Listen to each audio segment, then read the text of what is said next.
నమస్తే. నేను ముఖేష్. ఈరోజు మనతో పాటు ఉన్నారు ఆస్ట్రో న్యూమరాలజిస్ట్ స్రవంతి గారు. నమస్కారం మేడం. నమస్తే అండి. మేడం, చాలామంది ఈ మధ్యకాలంలో చెప్తున్నది ఏంటంటే మేనిఫెస్టేషన్. హ్మ్. అసలు ఒక కోరికని కోరుకుంటే తలరాతలో లేనిది బ్రహ్మరాయని రాతని కూడా మనం దక్కించుకోవచ్చు అని చెప్తా ఉంటారు. సో గత 4 రోజులుగా నేను కూడా మేనిఫెస్టేషన్ చేయాలి అని అనుకుంటున్నా. అంటే ఇది చెప్తే ఏదో వీడియో చేస్తున్న సందర్భంలో చెప్తున్నట్టు అనిపిస్తుంది కానీ నిజంగానే దీనికి అంత పవర్ ఉంటుందా? ఒకసారి నేను ట్రై చేద్దామనే కాన్సెప్ట్‌లో కూడా నేనున్నాను. ముఖ్యంగా అసలు మేనిఫెస్టేషన్ అనేది ఎలా స్టార్ట్ చేయాలి? ఎలా ముగించాలి? ఎన్ని రోజులు చేస్తే దాని ఫలితాలు మనం చూడొచ్చంటారు?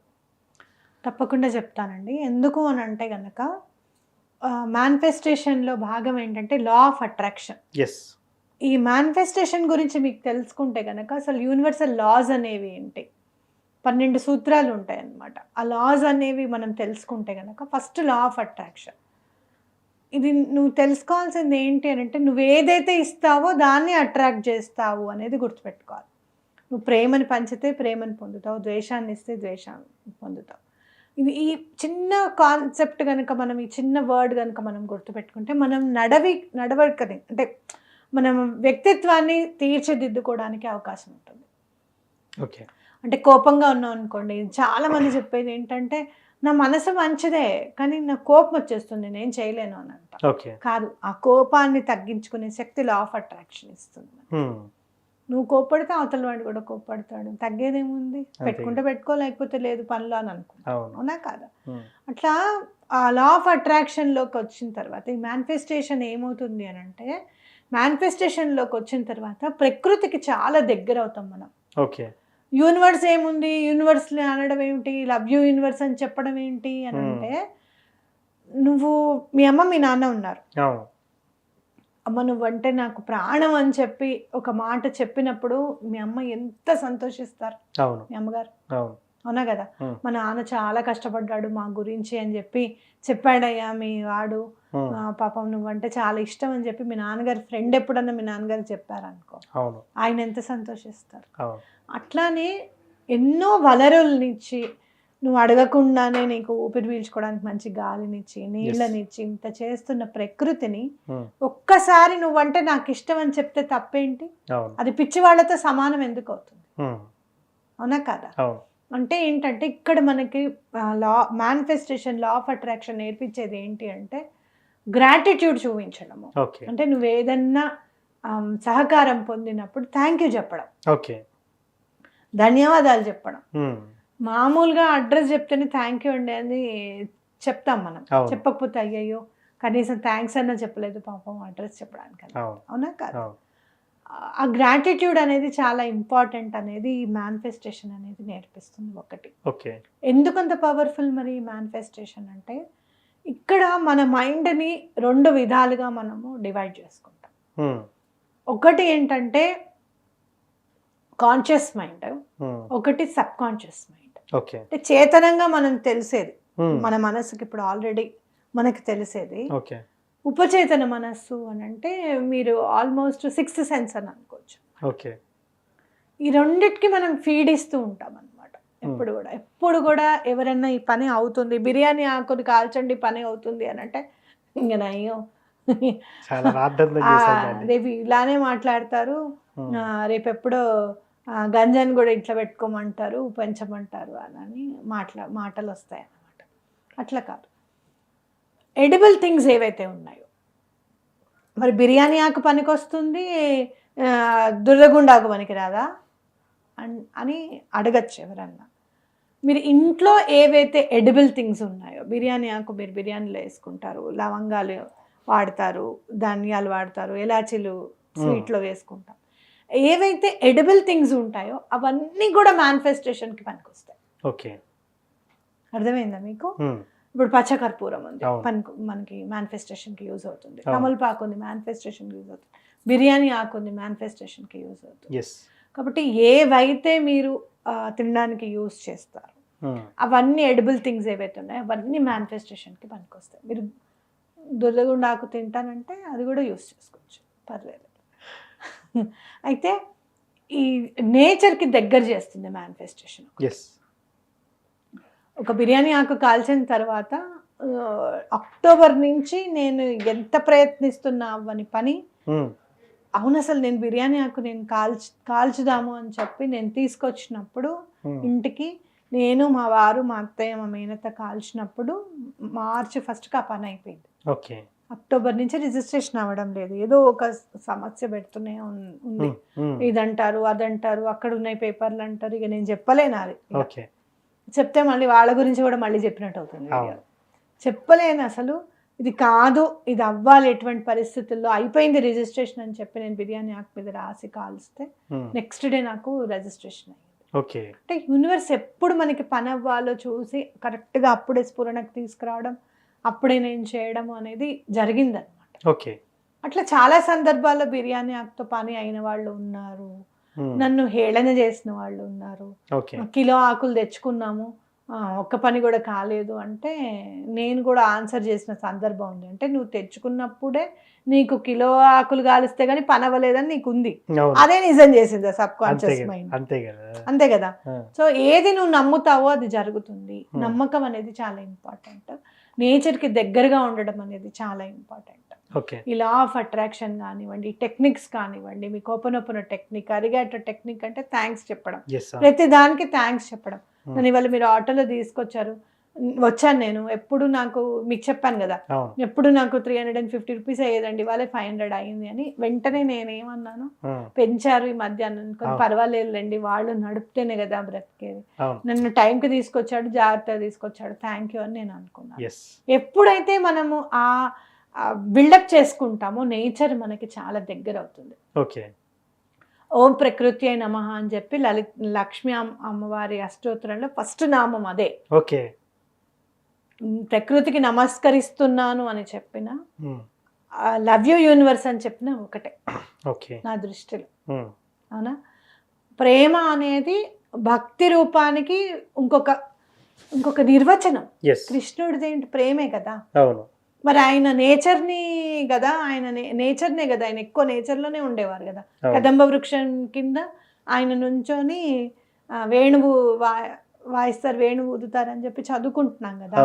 మరి ఆయన ఇంట్లోనే ఉండొచ్చు కదా, నేచర్ దగ్గర ఎందుకున్నారు అంటే ఆ కదంబ వృక్షానికి సమ్ సిగ్నిఫికెన్స్ ఉందనే కదా అర్థం. అవునా కాదా.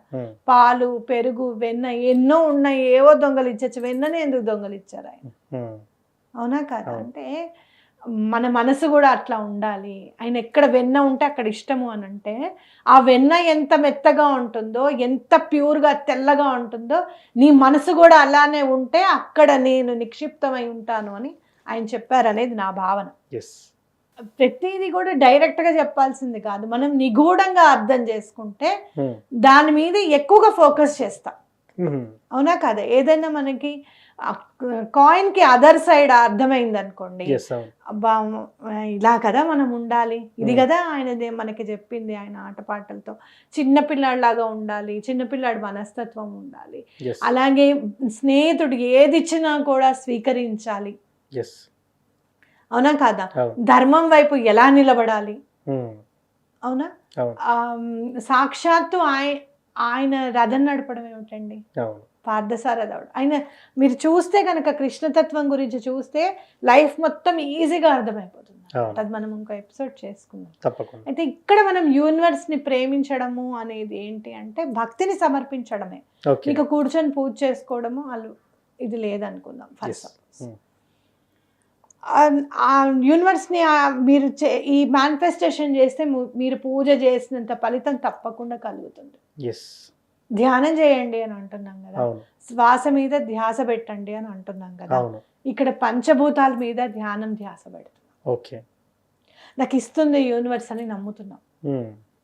నాకు ఇచ్చినందుకు నీకు థ్యాంక్స్ అని చెప్పి ముందే చెప్తున్నాం. రెండు చేతులు పట్టుకొని నీకు అయిపోయింది పని, ఇంకా నువ్వు అవన్నీ ఏం మాట్లాడుకు, నువ్వు ఈ పని చేస్తున్నావు నాకు అని ఎవరన్నా మనల్ని అడిగితే మన చేతుల్లో ఉంటే ఆ పని చేస్తామా, చేయమా? ఖచ్చితంగా చేస్తాం. అవునా కదా. అదే ధర్మబద్ధమైన కోరిక, ఇది వాడి తన్ను ముఖేష్, నువ్వు ఎట్లయినా నువ్వు తంతున్నావు నాకు తెలుసు అని నేను చెప్తే మీరు తంతారా? కాదు కదా. అవునా కదా. యూనివర్స్ కూడా అంతే, అన్ని ఇచ్చేస్తుంది అంటే కాదు. ధర్మబద్ధమైన కోరిక ఏదన్నా ఉంది అంటే అది తప్పకుండా ఇస్తుంది యూనివర్స్ అనేది మనం నమ్మాలి. అందుకే ధర్మబద్ధంగా కోరుకోండి అని. ఇంకోటి స్పిరిట్స్ నితికా గురించి కానివ్వండి, లేకపోతే అరిగాటో టెక్నిక్ కానివ్వండి, లాడో టెక్నిక్ కానివ్వండి, ఏదైనా వినడానికి మీకు హాస్యాస్పదంగా ఉండొచ్చు. అవును. ఓకే, కానీ ఆ పర్టికులర్ దేవి దేవతలు అలా ఉంటారు అనేది మనం గుర్తుపెట్టుకోవాలి, నమ్మండి. ఇప్పుడు నితికాని ఆ, మనము నమ్మండి అన్నంత మాత్రాన నేను మత మార్పిడి చేసేస్తున్నాను అని అనుకుంటే కథ. అది ఇంకా వాళ్ళ విజ్ఞతకే వదిలేస్తాను నేను ఇంకా Yes. అంతే. ఎందుకు అని అంటే నేను ఏం చెప్పినా చాలా ఆలోచించి చెప్తాను. అవును. నితికా వర్డ్ ఉంది కదా, ఉమ్. స్విచ్ వర్డ్ ఉంది, అది హిబ్రూలో ఉంది. ఉమ్. అది ఎందుకు హిబ్రూ లాంగ్వేజ్ని మీరు ఎందుకు ప్రోత్సహిస్తున్నారు, అది మీరు మత మార్పిడి చేస్తున్నారు అంటే వాళ్ళ కామన్ సెన్స్ అంతవరకే అని చెప్పి నేను అనుకుంటా. ఓకే. ఓకే, దానికి ఒక రీజన్ ఉంది నాకు, నేను తప్పకుండా బయటకు పెడతా. ఎప్పుడైతే అవసరం ఉందో తప్పకుండా నేను బయట పెడతా. ఓకే. అయితే ఈ మేనిఫెస్టేషన్ దాంట్లో మనం నేర్చుకోవాల్సింది ఏంటి అని అంటే ఎదుటి వాళ్ళని కించపరచకుండా ఉండడము. ఓకే, ఎవరైనా తప్పు చేస్తే హోరెత్తి హోరెత్తి హోరెత్తి తప్పు తప్పు తప్పు తప్పు తప్పు వీళ్ళు చేశారు, చేశారు, ఏదో ఒకసారి చెప్పామా అయిపోయింది అట్లా కాదు. అవును. మీరు నమ్మండి, పని చేయండి. నేనేం మిమ్మల్ని మీరు కూర్చోండి రోడ్డు మీద మీకు ₹1 బ్యాగ్ దొరుకుతుందని నేను చెప్పాను, పైనుంచి పడుతుందని కూడా మనం చెప్పట్లేదు. నేను చెప్పాను అట్లా. ఎందుకంటే నా బ్యాగ్లో ₹10 అయినా సరే నేను ఎంత జాగ్రత్తగా దాచుకుంటాను నాకు తెలుసు. ఎందుకు దొరుకుతాయి బయట, అనా కాదా? మొన్న ఒక ఆటో డ్రైవర్ గురించి నేను చదివాను, అతనికి కొన్ని కోట్ల రూపాయలు దొరికిందంట ఒక బ్యాగ్. అది తీసుకొని వెళ్ళి పోలీసులకు ఇస్తే 8,000 రివార్డ్ ఇచ్చారట. ఆర్థిక ఇబ్బందులు ఉన్నా కూడా అతను రిటర్న్ ఇచ్చేసాడట. నాకు చాలా సంతోషం అనిపించింది, ఎంత మంచివాడు, నిజంగా ఎంత నిజాయితీ పరుడు అని అనిపించింది. అట్లా మనకి అలా మనం ఎప్పుడు కూడా బయట బ్యాగ్ దొరకాలను లేకపోతే మనకి అన్యాక్రాంతంగా వచ్చేయాలని మనం ఎప్పుడు కూడా అనుకోవద్దు. మోరోవర్ ఈజీ మనీ జోలికి వెళ్ళొద్దు వెళ్ళొద్దు వెళ్ళొద్దు అని చెప్తూ ఉంటాను. మీరు పొరపాటును కూడా అట్లా చేయకండి. ఇంకోటి, మీరు ఏదన్నా ఎవరైనా వర్క్ ఇస్తారు అంటే అసలు నమ్మద్దు. మీరు డబ్బులు ఇస్తే వాళ్ళు వర్క్ చేయడం ఏంటి, మీరు వర్క్ చేస్తే వాళ్ళు డబ్బులు ఇవ్వాలి. అవునా కాదా? సో అది ఒకటి గుర్తుపెట్టుకోవాలి మనం. ఇవన్నీ గుర్తుపెట్టుకొని మనం నమ్మే విధానంలో తప్పు ఉంది, కానీ మేనిఫెస్టేషన్ టెక్నిక్స్ లేని తప్పు లేదు. మనం నమ్మితే నీకు వచ్చే 60% మార్కులకి 80% చక్కగా వేసి ఇంకా డిస్టింక్షన్లో పాస్ చేస్తుంది యూనివర్స్ అనేది మాత్రం గట్టిగా నమ్మండి. అదేవిధంగా చూసుకున్నట్టయితే మీరు కూడా మేనిఫెస్టేషన్ గురించి చెప్పబోతున్నారు కొంతమందికి అని తెలిసింది మేడం, ఏంటి, ఎలా అసలు అది? మనం క్లాసెస్ ఒకటి కండక్ట్ చేయాలని చెప్పి నేను అనుకుంటున్నాను. క్లాసెస్ కండక్ట్ చేసి ఆగస్ట్ 1 నుంచి అని అనుకుంటున్నాను. ఒక నోట్స్ అది రాస్తున్నాను. నా వ్యక్తిగతంగా నేను ఎలా మేనిఫెస్ట్ చేస్తాను, అసలు నేను ఎలా ముందుకు వెళ్ళాను, ఇంత దాకా ఎలా వచ్చాను, అసలు దైనందిన జీవితంలో నాకు ఏదైనా కష్టం వస్తే నేను ఎలా దండం పెట్టుకుంటాను యూనివర్స్కి, ఎలా మేనిఫెస్ట్ చేస్తాను, అసలు లా ఆఫ్ అట్రాక్షన్ ఏంటి, 12 లాస్ ఏమిటి, ఇవన్నీ కూడా నేను హోపనోపనో టెక్నిక్ ఏంటి, అరిగాటో టెక్నిక్ ఏంటి, విపులంగా చాలా నీట్గా చెప్పాలి అని ఒక క్లాసెస్ అనేది కండక్ట్ చేసుకుంటాం. సో అది 12 క్లాసెస్ కిందకి మనం చూసుకోవాలి. 12 days కంటిన్యూస్గా చెప్పడమా లేకపోతే రోజు విడిచి రోజు చెప్పడమా, ఈ జాయిన్ అయిన వాళ్ళందరికీ కూడా ఒక టైం తీసుకొని ఆన్లైన్లోనే క్లాస్ చెప్పడమా, లేదు అంటే కనుక ఒక వేదిక ఏర్పరచుకొని ఆ క్లాస్ కండక్ట్ చేయడమా అనేది ఆలోచన ఉంది అన్నమాట. ఎప్పుడు కూడా క్లాస్ నేను గట్టిగా నమ్మేది ఏంటి అంటే, మీరు ఎప్పుడైనా ఎదురుగుండా నుంచుని ఉంటే ఇంకా కొంచెం ఎక్కువ వాళ్ళకి డౌట్స్ వస్తే అప్పటికప్పుడే క్లారిటీ చేయడానికి ఉంటుంది అనేది నా గట్టి నమ్మకం.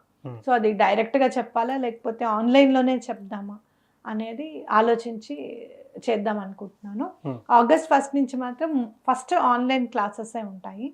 ఈ ఆన్లైన్ క్లాసెస్ అయిన తర్వాత నెక్స్ట్ మళ్ళీ మనం ఆఫ్లైన్ క్లాస్ కూడా పెట్టుకుందామని ఆలోచన. ఈ మధ్య కాలంలో ఎవడు చెప్పాడు అలా అని వీళ్ళు క్రియేట్ చేశారని చెప్పి మన దగ్గర నుంచే నేర్చుకొని వాళ్ళు మళ్ళీ మనకి చెప్పారు అనేది చాలా మంది భావన. అలానే ఈ మేనిఫెస్టేషన్ టెక్నిక్స్ కానీ ఏవి కానీ మీరు నమ్ముతారు కదా, సనాతన ధర్మం అంతటా పరిడవిల్లింది, ప్రతి దగ్గర మనం ఎక్కడో ఇక్కడ శివలింగం దొరికిందనో లేకపోతే అక్కడ ఇలా ఉందని మనం చూస్తూనే ఉంటాం కదా. సో నా గట్టి భావన ఏంటి అని అంటే, ఈ నాలెడ్జ్ కూడా మన దగ్గర నుంచే వెళ్ళింది, అక్కడ దాన్ని మళ్ళీ డెవలప్ చేశారు, ఆథర్స్ చాలా మంది ఉన్నారు రాసిన వాళ్ళు, హౌ టు మేనేజ్ మనీ అని చెప్పి నేను చదివాను అని చెప్పి యాక్టర్ మాధవన్ గారు చెప్పిన సందర్భం ఉంది. అవును. మనీని ఎట్లా మేనేజ్ చేయాలి అనేది నేను బుక్ చదివాను. అలా చాలా అమేజింగ్ బుక్ అని చెప్పి చెప్పారు. ఎస్ అవును. సో ఇవన్నీ కూడా మనం ఒక్కసారి చదివి నేర్చుకుంటే అల్టిమేట్గా మనకు కావాల్సింది ఏమిటి, భగవంతుడు మనకి తోడుగా ఉండడం. అవును. అది నువ్వు ఇంగ్లీష్ భాషలో చదివితే తోడుగా ఉన్నాడా, హిబ్రూ భాషలో చదివితే తోడుగా ఉన్నాడు, ఇది కాదు. అవును.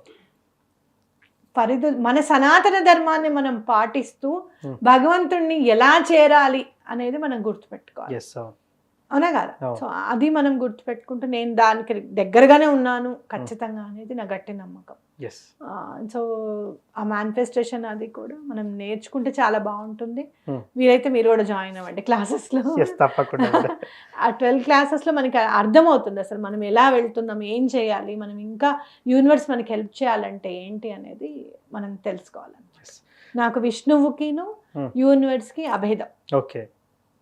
ఆయనే యూనివర్స్. ఎస్. మరి ఆయనని ఇంకా ఎట్లా అడగాలి? నీకు కూర్చొని ఏదైనా చదవడానికి నీకు లేదు, Hmm. నీకు టైం లేదు, బోలెడు కష్టాలు ఉన్నాయి. Hmm. నువ్వు భగవద్గీత చదవని నీకు ఇస్తే నువ్వు హ్యాపీ ఫీల్ అవుతావా?